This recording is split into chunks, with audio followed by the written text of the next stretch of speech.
আসসালামু আলাইকুম। এই বছরের শুরুতেই এত বড় একটা ঝড় আমাদের উপর দিয়ে চলে যাবে সেটা কখনো কল্পনাও করতে পারিনি। যখন একটা গরু এফএমডি ভাইরাস জনিত রোগে আক্রান্ত হয়, এই ভাইরাসটি যদি কোনো গরুর আক্রমণ করে তাইলে এটা কতটুকু ক্ষতি হতে পারে এবং এর কতটুকু পরিচর্যা করতে হয় এটা একমাত্র খামারি ছাড়া এবং যার ফার্মে এই ভাইরাস আক্রমণ করছে একমাত্র সেই কিন্তু বুঝতে পারবে। যেহেতু বাজার থেকে নতুন গরু নিয়ে আসলে কোন গরুটার শরীরে অসুখ আছে, কোন গরুটা কি আছে, আসলে রোগ যদি ভিতরে প্রবেশ করে এইটা কিন্তু সাথে সাথে লক্ষণ প্রকাশ পায় না। আমাদের ওই গরুটার প্রথম যে গরুটা হয়েছে ওইটার লক্ষণ কিন্তু 4 দিন পরে প্রকাশ পাইছে। আনার পরে কিন্তু 3 দিন মোটামুটি ভালোভাবে খাইছে এবং জাবর কাটছে বা সুস্থ স্বাভাবিকভাবেই ছিল। যেহেতু এটা ভাইরাস জনিত রোগ, শুরুতে এটার প্রচুর পরিমাণ শরীরে জ্বর হয়। এই কারণে কিন্তু এই জ্বর ব্যথা নিয়ন্ত্রণ রাখতে পারলেই কিন্তু গরু হয়তো বড় ধরনের কোনো ক্ষতি হবে না। এই রোগটা সাধারণত মুখে এবং পায়ের মধ্যে আক্রমণ করে। প্রথমত হচ্ছে মুখে আক্রমণ করে, যার কারণে মুখ দিয়ে লালা ঝরে এবং কোনো প্রকার খাবার গ্রহণ করতে পারে না। এই জন্য আমরা প্রথম অবস্থায় মুখটাকে ভালোভাবে ড্রেসিং করে 2 থেকে 3 দিনের মধ্যেই যেন খাওয়া দাওয়া শুরু করে, এই জন্য আমরা মুখেরটা ভালোভাবে পরিচর্যা করি। এরপরে যখন পাগুলা ফাটতে শুরু করে তখন কিন্তু প্রচুর পরিমাণ ব্যথা শুরু হয়। এগুলো যেহেতু ফ্রিজিয়ান গরু বা একটু বড় সড়ো গরু, এই কারণে কিন্তু আমাদের আর একটু কষ্ট বেশি হয়েছে বা পরিচর্যা করতে কিন্তু একটু সমস্যা হয়েছে। যখন এগুলো ফাটতে শুরু করছে তখন গরুগুলো ভালোভাবে দাঁড়াইতে পারে নাই।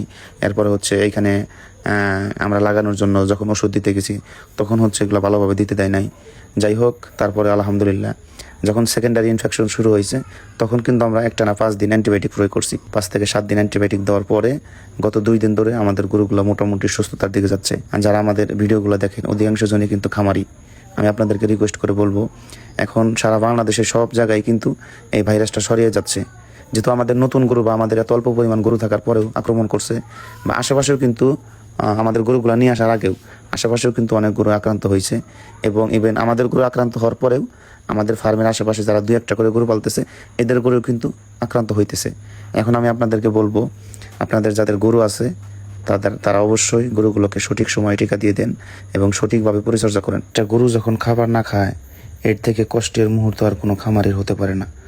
এগুলাকে যে কতটুক পরিচর্যা করছি বা কতটুক যে ঝামেলা সহ্য করতে হয় আসলে সেটা কিন্তু বলে বোঝাতে পারবো না। আসলে আমরা দিন শেষে যতই পরিশ্রম করি বা আমাদেরকে কিন্তু এরকমভাবে কোনো দুর্বল করতে পারে না। কিন্তু গরু যখন অসুস্থ হয় বা আপনি যেটা ব্যবসা করবেন বা যেটা আপনার শখের জিনিস থাকবে, তো সেইটার মধ্যে যদি আঘাত লাগে আসলে এর থেকে বড় আর কোনো কষ্টের কোনো কিছু হয় না।